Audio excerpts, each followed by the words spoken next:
qui honnêtement, sincèrement, en esprit et en vérité, adore Dieu. Qui adore Dieu?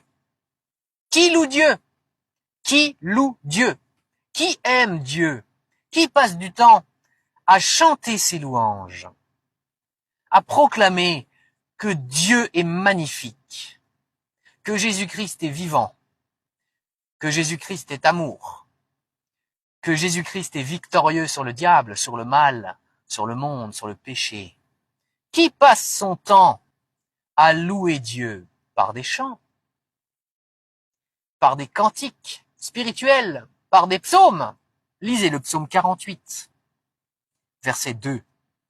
L'Éternel est grand, il est l'objet de toutes les louanges dans la ville de notre Dieu, sur sa montagne sainte. La gloire est pour Dieu, ce n'est pas pour l'homme. Les louanges ne sont pas faites pour les hommes. Les louanges sont faites pour Dieu. Dans un monde sensé, s'il n'y avait pas de péché, toutes les louanges seraient pour Dieu. On ne se mettrait pas à glorifier tel ou tel personnage important. On ne se mettrait pas à adorer des pseudo-stars.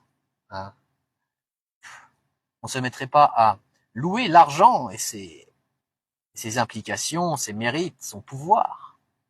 On ne se mettrait pas à louer le diable. On ne se mettrait pas à admirer ses œuvres. Dans un monde parfait, dans un monde sans péché, Dieu serait loué.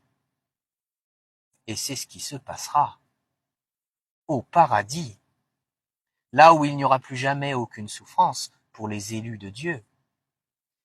Une vie à louer Dieu, une vie éternelle, sans fin. Plus de mal, plus de souffrance, plus de péché, plus d'idolâtrie, mais une louange pour Dieu, pour toujours. Est-ce que tu loues Dieu? Peu importe les circonstances. Est-ce que tu loues Dieu, toi qui es chrétien authentique? Est-ce que tu aimes Dieu? Et si tu n'es pas chrétien, qui tu adores? Qui tu loues? Qui est ton idole? Ou qu'est-ce qui est ton idole?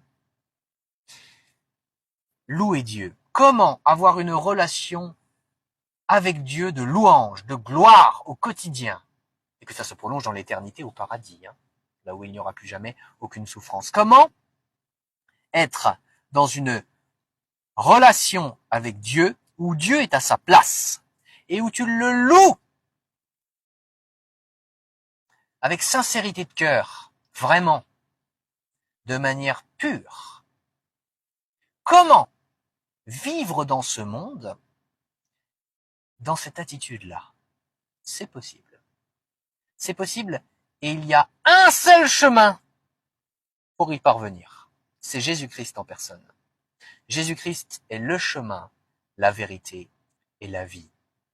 Tu ne peux pas avoir de relation avec Dieu si tu n'as pas abandonné le mal, les péchés, le vol, le mensonge, l'idolâtrie, l'hypocrisie, etc., l'occultisme, l'orgueil, la haine, les mauvaises pensées, la cupidité, la médisance.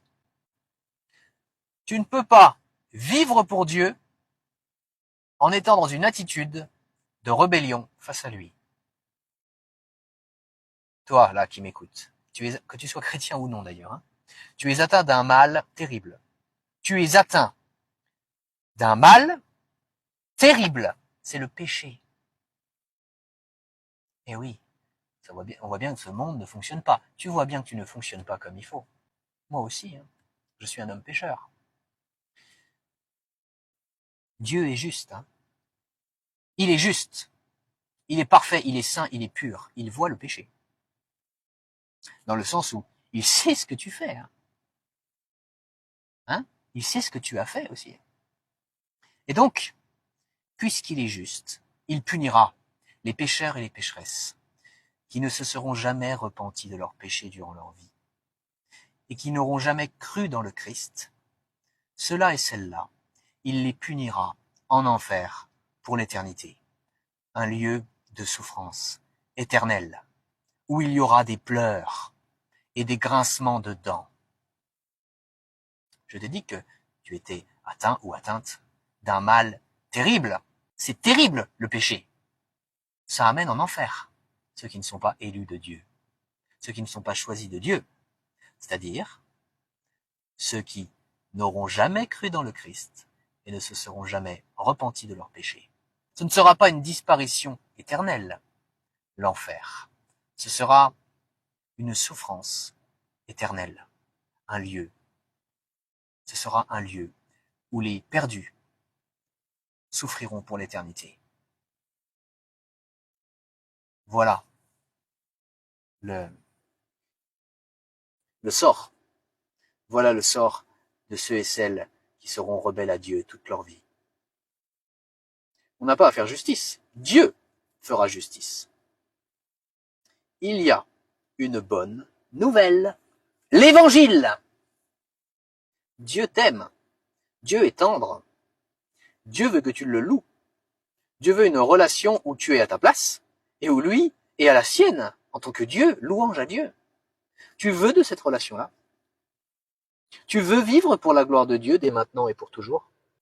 C'est possible. C'est possible. La Bible dit, car Dieu a tant aimé le monde qu'il a donné son Fils unique, afin que quiconque croit en lui ne périsse pas, mais qu'il ait la vie éternelle. Tu veux vivre pour la gloire de Dieu. Alors il faut que tu fasses deux choses, la foi et la repentance. Tu veux louer Dieu, vraiment. Alors, si tu n'es pas chrétien, authentique, les deux choses que tu dois faire maintenant, le plus vite possible, c'est la foi et la repentance. Je vais expliquer ce que ça veut dire. Si tu choisis Dieu, si tu veux choisir Dieu, je t'invite à mettre ton prénom en commentaire à cette vidéo. Alors voici les deux choses que tu dois faire. Premièrement, la foi. Il faut que tu crois que Jésus-Christ est Dieu, est EST. Il faut que tu crois aussi que Jésus-Christ est le seul Fils de Dieu. Il est les deux, Dieu et le seul Fils de Dieu. Il faut que tu crois que Jésus-Christ est venu sur terre en tant que 100% homme et 100% Dieu pour payer pour tous tes péchés. Il faut que tu crois que Jésus-Christ a souffert pour tous tes péchés. Il faut que tu crois que Jésus-Christ est mort pour tous tes péchés sur la croix.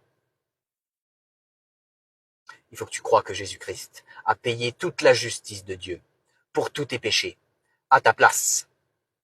Il faut que tu crois que Jésus-Christ a payé ton enfer éternel à ta place. Et je ne dis pas que Jésus-Christ est allé souffrir en enfer. Ça, je n'ai pas trouvé d'endroit où c'est écrit dans la Bible. Mais ce que je te dis, c'est qu'il faut que tu crois que Jésus-Christ a payé ton enfer éternel à ta place. C'est-à-dire qu'il a réussi à payer ta punition illimitée en un temps limité. Voilà ce qu'il faut que tu crois. Et il faut que tu crois que Dieu a ressuscité Jésus-Christ au 3e jour et que Jésus-Christ ne mourra plus jamais. Que Jésus-Christ est victorieux sur la mort, sur le monde, sur le diable, sur le péché. Que c'est bien Dieu qui a ressuscité Jésus-Christ au 3e jour. Voilà pour la foi. Et si tu as accepté de croire tout ce que je viens d'expliquer là, alors la deuxième chose qu'il faut que tu fasses, c'est la repentance. Il faut que tu te repentes devant Dieu. C'est-à-dire qu'il faut que tu parles à Dieu, il faut que tu pries Dieu, et que tu lui dises combien tu regrettes de lui avoir fait du mal par tes fautes, par tes péchés. Il faut que tu t'engages devant Dieu à abandonner le mal. Il faut que tu t'engages devant Dieu à renoncer, à pratiquer le péché sous n'importe laquelle de ses formes. Et il faut que tu cites tes fautes, tes péchés à Dieu, et il faut que tu lui demandes pardon. Alors arrête cette vidéo maintenant et pratique cette repentance. Gloire à Dieu. Ça tombe bien, c'est le thème. Louange à Dieu.